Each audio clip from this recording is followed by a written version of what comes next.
Hello everyone, welcome back to my channel. So in this video I am going to teach you one very much interesting topic from grade 10 science book, Newton's universal law of gravitation. So what do you mean by this law? यो law भनेको चाहिँ के हो? So let's understand this law.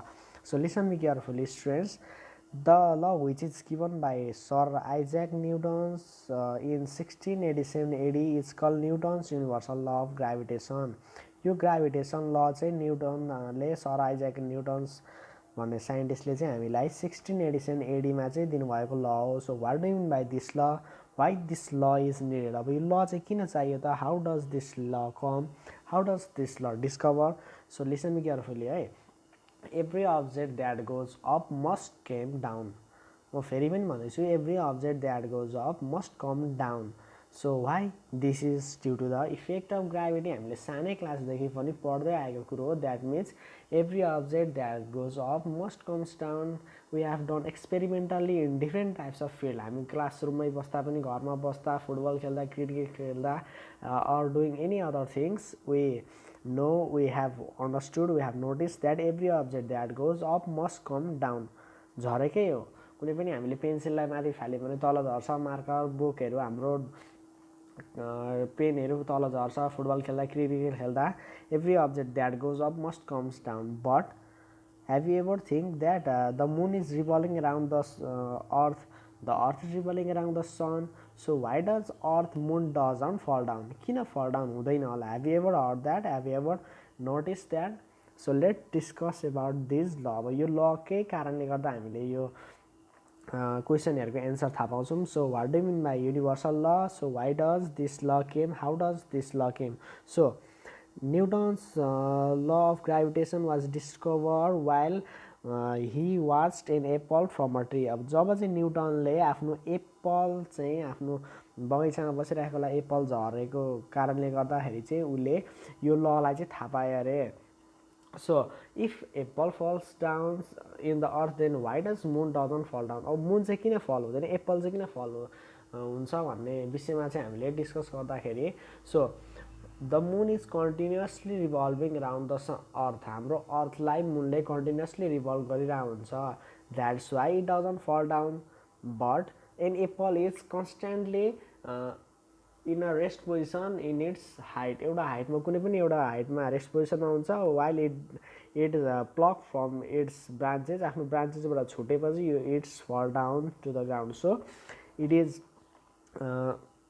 clearly known that every object that goes up must come down. अब the force that pulled the apple to the ground was same as the force of gravity. अब त्यो अब्जेक्टलाई, त्यो एप्पललाई हाम्रो अर्थको ग्राउन्डमा झार्नु भनेको हामीले के हो त भन्दा ग्राभिटेसनलको कजले गर्दाखेरि हो. So next one is, so if so what do you mean gravitational force. अब ग्राभिटेसनल फोर्स भने चाहिँ के हो त.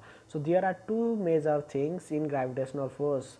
The mass of the object in the distance between two object. अब म फेरि पनि भन्दैछु, gravitational force, gravity always exist between two bodies, whether they are smaller body or heavenly bodies. ठुलो ठुलो हेभनली बडिज पनि हुनसक्छ, or they may be a smaller body. So it exist between two object. The mass of object in the distance between the object.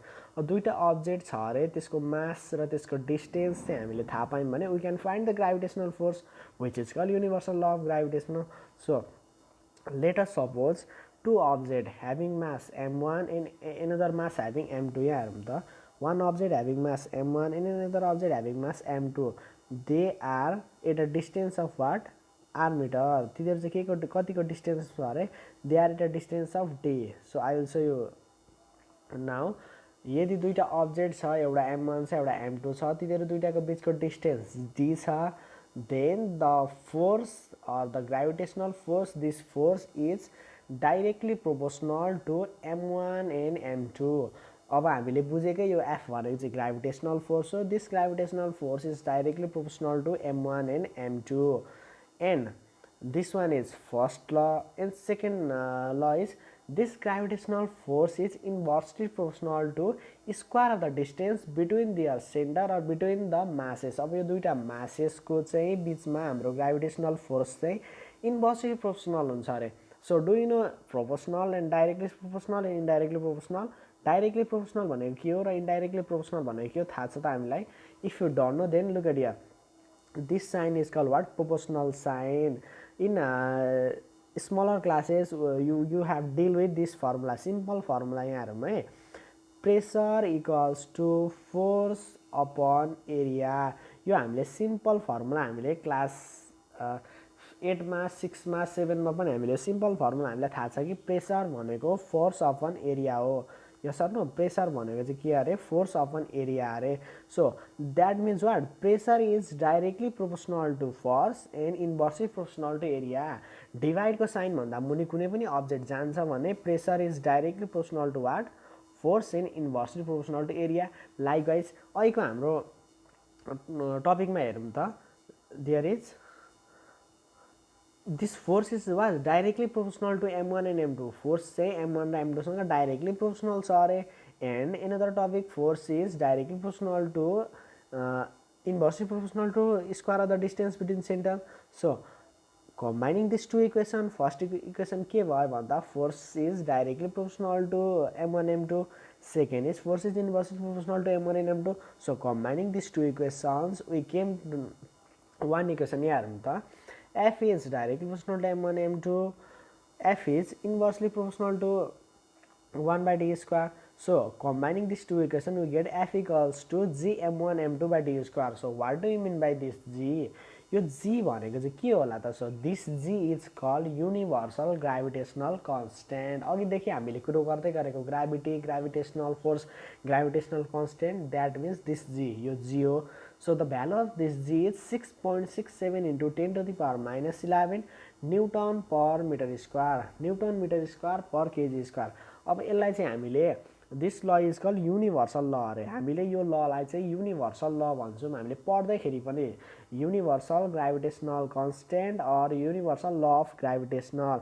अब हामीले यो ललाई चाहिँ किन ग्राभिटेशनल ल भनेको भन्दा this law is applicable for all the object present in this universe. हाम्रो यो युनिभर्समा जति पनि अब्जेक्टहरू छन् त्यो सबै अब्जेक्टहरूलाई चाहिँ यो हाम्रो ग्राभिटेशनल लले फलो गर्छ। So it is call universal law. And next so अब हामीले युनिभर्सल ल भनेको के हो भने पनि अलिकति सिम्पल रूपमा हामीले बुझ्यौँ। ग्राभिटेशनल फोर्स भनेको के हो भनेर बुझ्यौँ। I hope that you have understood. So let's revise once है, फेरि एकचोटि रिभाइज गरौँ है। ग्राभिटेशनल ल भनेको अथवा युनिभर्सल ग्राभिटेसन ल भनेको चाहिँ it exist between two bodies whether it is smaller heavier bodies त भइगयो। अब दुईवटा ल बढी छ भने हामीले यसलाई म्याथमेटिकल डेरिभेसन गर्नुपर्छ, प्रुभ गर्नुपर्छ।